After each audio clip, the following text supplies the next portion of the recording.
Baru beli guys, baru beli. Kita nak cuba. Daripada hari tu hari lagi teringin nak beli kat TikTok kan, tapi macam nanti sampai sudah tak beli. Datang kedai dia, kita cubalah.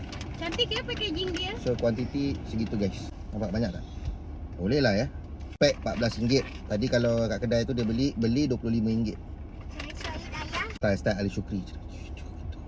Gulanya. Memang lah jeruk. Oh.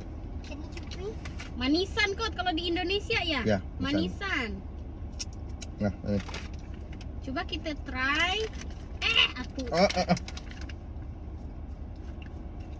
Tu cinta dengan desain dia, plastik macam ni. Manis.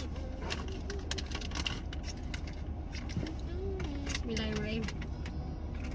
Tapi sedap sih. Saya memang suka jeruk. Saya suka jeruk buah macam ni. Memang hantu manisan. Kalau dekat Eko ke dia beli. Tapi mangga kurang sikit lah sebenarnya, jujur cakap. Tapi tak manis sangat. Okey.